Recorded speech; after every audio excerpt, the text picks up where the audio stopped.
It's that time of the week again, lads. Another episode of Season 7 is out, this time finishing off the show's second to last arc. Per usual, the video that follows will include spoilers for the new episode, and so obviously we recommend you go watch that one first.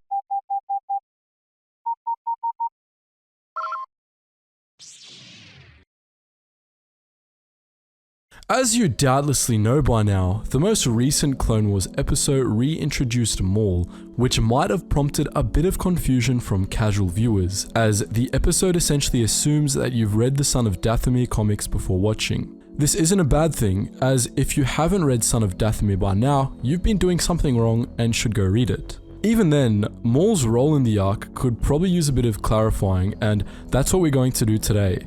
In this video, we'll be discussing Maul's Shadow Collective and its impact on Season 7. All the way back in Season 5, we watched as Maul and Savage Opress attempted to build a new power for themselves in the galaxy, first attempting to win over pirates and then turning to the criminal underworld.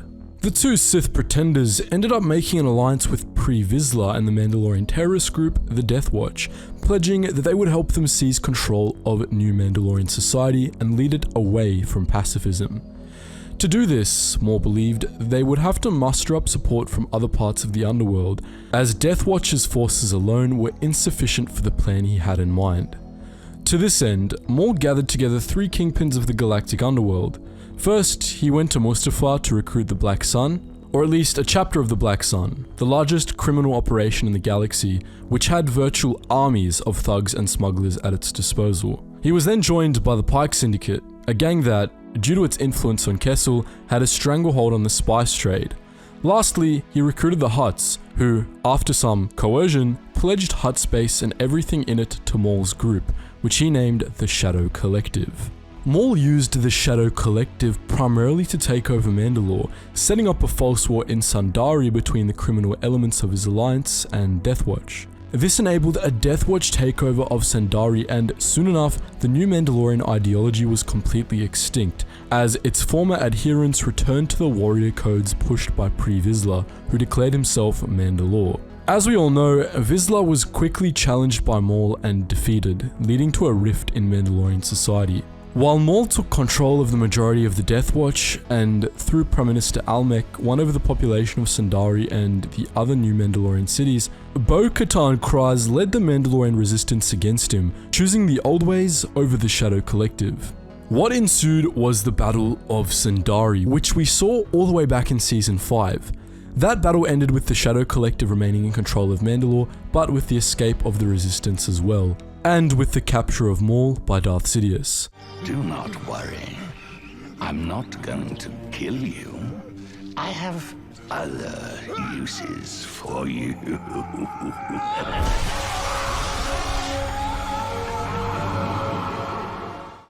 Following the end of the Shadow Collective arc back in Season 5, Sidious took Maul to the Spire, a prison run by the CIS on Stygian Prime.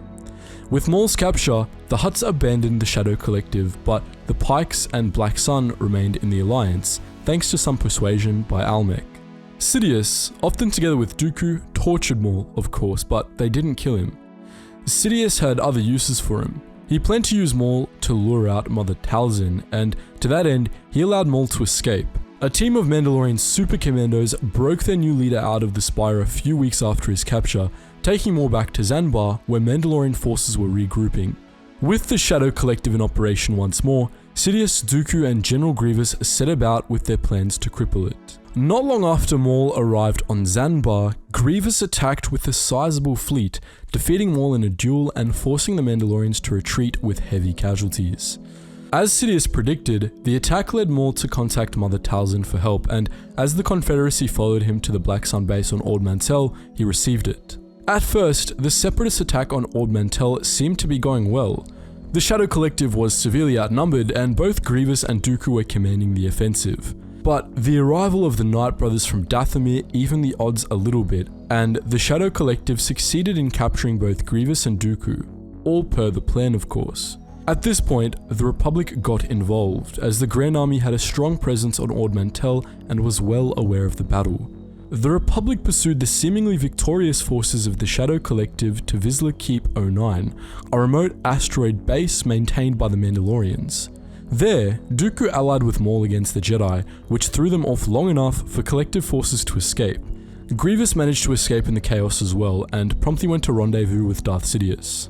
Maul retreated to Dathomir, where he and the Night Brothers turned Dooku into a vessel for Mother Talzin, who, after the Battle of Dathomir, had been seeking a means of regaining her physical form. As the Night Brothers performed their ritual, however, Sidious and Grievous arrived on Dathomir aboard a stealth ship, and at length confronted Maul and Talzin. A battle ensued, distracting Maul as Grievous's droid armies quietly jumped into the Dathomir system. Sidious was able to force Talzin out of Dooku's body, and he entered in a battle of sheer force power with the last mother of the Night Sisters. As Dooku aided Sidious and Maul aided Talzin, Grievous ordered his droids to attack the Night Brothers and Mandalorians outside. The battle was quick and just as one-sided as the first Battle of Dathomir, resulting in the slaughter of Maul's forces while Maul himself was distracted. Maul's Mandalorian allies literally ended up pulling him away from the battle, and he could only watch as Grievous waded into the Force battle and eviscerated Mother Talzin, finishing what he had started on his prior trip to Dathomir. Maul escaped, but the damage to the Shadow Collective was done. Grievous's droids all but exterminated the Night Brothers in the battle, and furthermore, his armies had been busy elsewhere while Maul was distracted. As soon as the second Battle of Dathomir began, massive separatist fleets pounced on the headquarters of the Pykes and the Black Sun, laying waste to their defenses and annihilating their forces. The two groups promptly left the Shadow Collective, and by the time Maul returned to Mandalore, that one world was all that was left of his once mighty criminal empire. Left with few options, Maul began to rebuild. As his grip over Mandalore began to loosen with the rise of Spar and the Mandalorian protectors, Maul began expanding back into the criminal underworld. This was likely how Crimson Dawn, which Maul mentioned in the most recent Clone Wars episode, came about. Despite Maul's efforts, he was, of course, unsuccessful in rebuilding the Shadow Collective. It only continued to tentatively exist underground, and as Darth Sidious predicted, it would never again pose a threat to the Sith. So that explains how Maul came to be in the most recent Clone Wars episode, but it also opens up a new problem. Why are the Pykes still working for Maul after leaving the Shadow Collective? Has their departure from the Collective been overridden? At any rate, the answer to the second question is no.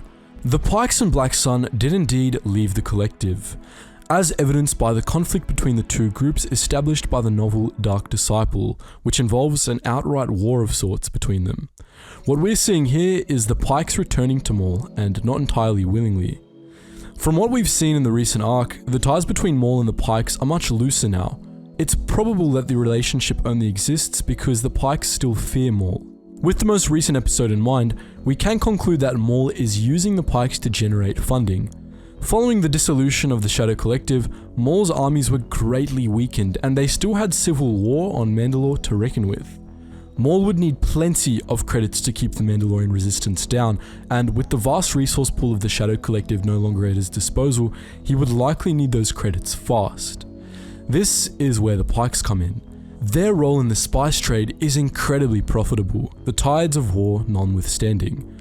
For Maul, they would have been the easiest source of income. Their leadership was fairly concentrated and thus easy to threaten and keep tabs on, and their operations were generally ignored by the Republic and the Confederacy, as some of the spice the Pykes traded in had crucial medical uses. This is why Pykes have been so hell-bent on getting their spice back in this arc, by the way. They needed to process and sell it so that Maul could get his money, because if Maul didn't get his money, he would be after their heads. This, for the record, means that Trace Martez is quite possibly a murderer now, as her dumping of that spice means that there's no way the Pykes are getting Maul the cash for that shipment, and you can bet that Maul will want blood to make up for it.